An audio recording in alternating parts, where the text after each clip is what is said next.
Bienvenue à une nouvelle vidéo de Sur la Trotte.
On est arrivé au Capitol Reef, qui est notre troisième parc national de l'Utah. On est sur le sentier qui est au bout de la route scénique. C'est magnifique. Déjà, juste pour arriver au parc, avant là, la route est à couper le souffle. Il y a des badlands, il y a un peu des genres de painted desert, si je peux me permettre de dire ça. Incroyable. Puis on est dans le sentier du fond après la route panoramique du parc. C'est 1,6 km. Puis je vais écrire le nom là, ça m'échappe. Par contre, quand vous arrivez au The Tanks, c'est la fin du sentier. On a continué à marcher dans le fond du canyon. Puis tu finis juste par sortir par le parc là, selon Google Maps là, fait que on s'est arrêté.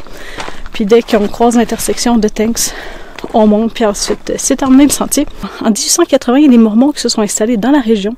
Fait qu'il y a encore des bâtisses d'antan avec la place du forgeron, des étables et tout, des vergers, pommes, prunes, abricots, etc. Puis ils vendent encore des tartes chaudes. C'est mignon quand même. C'est super le fun. C'est quand même varié comme parc à date. Au tout début du sentier aussi, il y a des pétroglyphes. On voit vraiment pas grand chose là. Il faut pas venir ici pour le pétroglyphe, mais il y en a. Puis plus loin, il y a un mur qui est gravé de partout par des explorateurs. Ben, c'est quand ça te dit Pioneer Register, fait que, comme le registre des explorateurs qui ont passé ici. C'est fou quand même de se dire qu'il y avait clairement de l'eau autrefois. Puis on a vu le nom de James Cook. C'est un nom de mémoire qu'on a souvent vu à Terre-Neuve, fait qu'il faudrait vérifier si c'est le même, parce que si oui, il en a fait du chemin.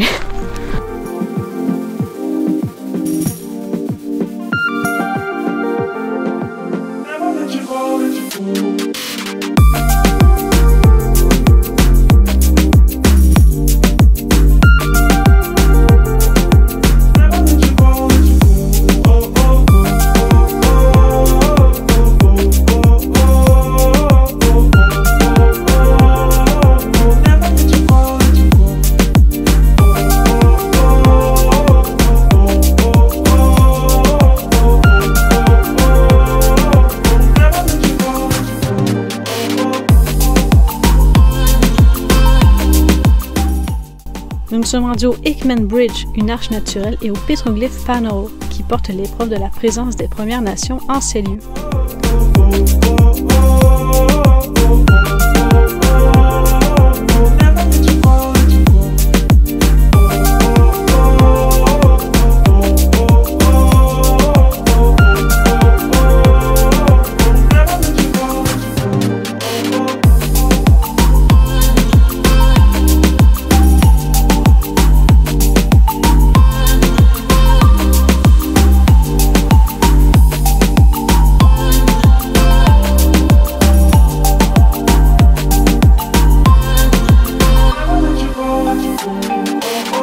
Hier, dès qu'on est sorti de Capitol Reef, on a donné un très gros coup sur la route. Là, on a roulé comme un...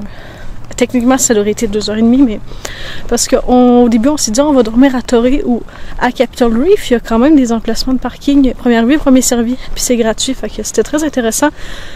Mais pour les 3-4 prochains jours, ils annonçaient que de la neige. Fait que là, on était comme, ouais, genre, on restera pas ici. Hein, ça sert à pas grand-chose. Puis si on descendait jusqu'à Saint-Georges, ben, ce n'était plus de la neige, c'était de la pluie. Puis on a pogné comme de la neige, de la slotch sur le chemin.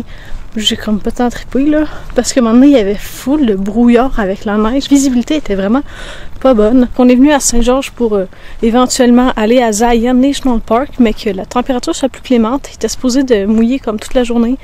C'est très très gris, mais on peut quand même faire une petite activité. Puis on est venu marcher pour voir les empreintes de dinosaures fossilisées dans la pierre. Fait que c'est très excitant. J'ai hâte de voir ça.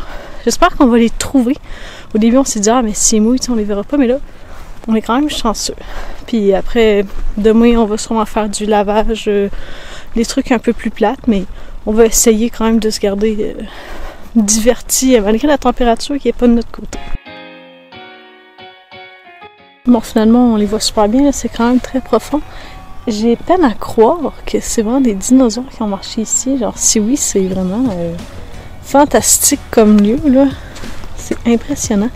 On retrouve 17 pistes de pas de dinosaures datant du temps jurassique. Selon les paléontologues, ce seraient des dinosaures bipèdes et carnivores, soit le Gralator, le Gaianthropus ou encore le Brontos pour les mordus.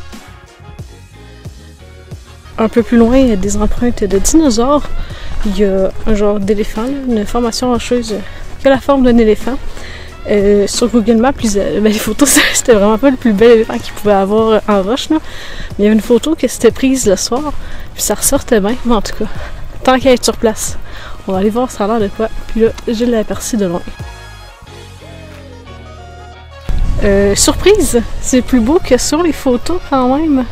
On a eu une percée de soleil là-bas, extrêmement chanceux. On rentre dans le char, on ferme la porte et ça a mouillé.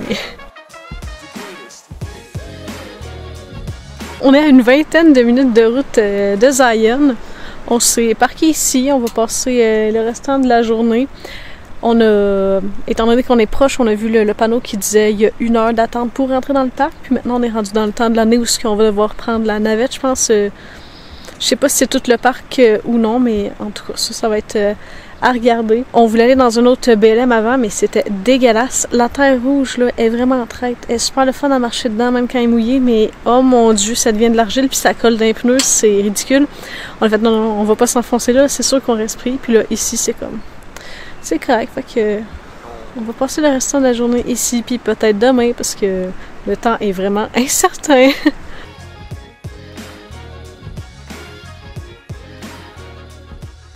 Aujourd'hui, c'était super calme comme journée. Ça a commencé avec de la pluie, ça a fini avec du soleil. Puis on est allé faire la lessive, une tâche un peu plate, mais on n'a pas le choix de la faire. Puis ensuite, on a soupé au Arby's. Appréciation. Les frites sont bonnes, ils goûtent vraiment l'épice du IW là, qu'ils mettent sur les rondelles d'oignon. La sauce blanche qu'il y a. Or, c'est sauce dégueulasse, c'est vraiment pas bon. On dirait une vinaigrette. Une vinaigrette de salade de chou. De salade de chou. La de base, la Arby's sauce, c'est plus fumé du ketchup, c'est intéressant. On a l'autre qui est genre au pepper, il n'y en avait plus dans ma chaîne. On est vraiment triste parce que c'est la meilleure. Moutarde de Dijon et miel, c'est vraiment bon aussi. C'est la première chaîne de fast-food qu'on goûte depuis le début aussi. On a vraiment apprécié, genre un 8 sur 10, là. Genre, on y retournerait. Demain, on s'en va... Tiens! On s'en va à Zion National Park. On commence à avoir hâte, là, parce que ça fait quand même 3 jours qu'on attend que la pluie cesse. On se revoit dans une prochaine vidéo. À bientôt!